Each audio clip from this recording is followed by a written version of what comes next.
ప్రకృతి వైపరీత్యాలు అన్నదాతను వెంటాడినా వైఎస్ఆర్సీపీ ప్రభుత్వ హయాంలో కష్టమన్నది ఎరగకుండా సాగిన వ్యవసాయం కూటమి సర్కారు ఏర్పడిన తర్వాత మళ్లీ ఇబ్బందుల సుడిగుండంలోకి పీకల దాకా కూరుకుపోయే పరిస్థితులు ఏర్పడుతున్నాయి.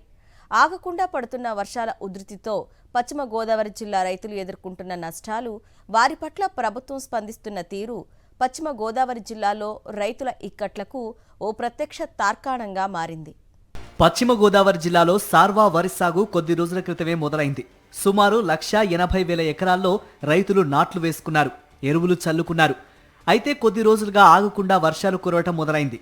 ఆ వర్షాల కారణంగా ఇప్పటికీ 16 మండలాల్లోని 124 గ్రామాలలో సుమారు 21,000 ఎకరాలలో నారుమడులు మునిగిపోయాయి. ఒక్కో ఎకరాకు ఇప్పటిదాకా 15,000 రూపాయలు ఖర్చు పెట్టినట్లు రైతులు అంటున్నారు. అప్పో సొప్పో తెచ్చుకున్న సొమ్ము కళ్ల ముందే నీటిపారు కావటం చూసి దిక్కులేని స్థితిలో పడిపోయారు. అప్పుడు అలాగే 5 రోజులు అండి, అలాగే 5 రోజులు అండి.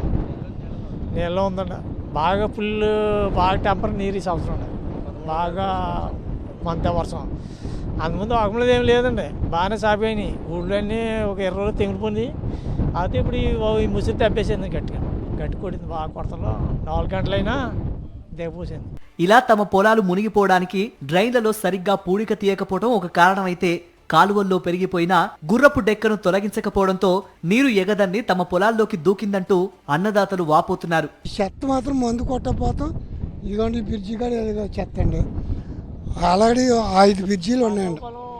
ఆ బ్రిడ్జీలు అట్టేసుకున్నాయండి, ఎవరూ పట్టించుకుంటున్నారు. అలాగే వద్దుపారు, గుమ్మలూరు మొత్తం పెనుగొండ కానిసి అన్నీ మునిగిపోయాయండి కట్టిపల్లి దాకా.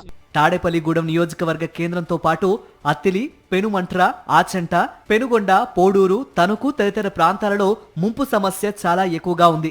వేలాది మంది రైతులు సాగు కోసం పెట్టిన పెట్టుబడిని పోగొట్టుకునే పరిస్థితి తలెత్తింది. వీరందరికీ ప్రభుత్వం న్యాయం చేయాలని గ్రామస్తులు వేడుకుంటున్నారు.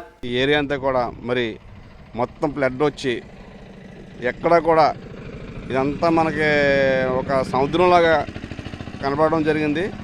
కాబట్టి మరి వెంటనే ప్రభుత్వం మరి దీన్ని స్పందించి రైతులందరూ నష్టపోయారు కాబట్టి మరి వాళ్ళందరికీ మరి న్యాయం చేయాలని, మరి మీరు రైతు ఎంతంత పెట్టుబడులు పెట్టారో దాని గురించి తెలుసుకుని దానికి తగిన సాయం చేయాలని చెప్పేసి మేము మనం చేసుకుంటున్నామండి. వర్షాలతో అన్నదాతలకు ఎదురైన కష్టం గురించి విన్న వైఎస్ఆర్సీపీ సీనియర్ నేత, మాజీ డిప్యూటీ సీఎం కొట్టు సత్యనారాయణ ముంపు బాధిత పొలాలను పరిశీలించారు. వర్షాకాలం ప్రారంభానికి ముందే డ్రైన్లను పరిశీలించి గుర్రపు డెక్కతో పాటు చెత్తా చెదారాన్ని క్లీన్ చేయాల్సిన అధికారులు ఏం చేస్తున్నారంటూ ఆయన ప్రశ్నించారు.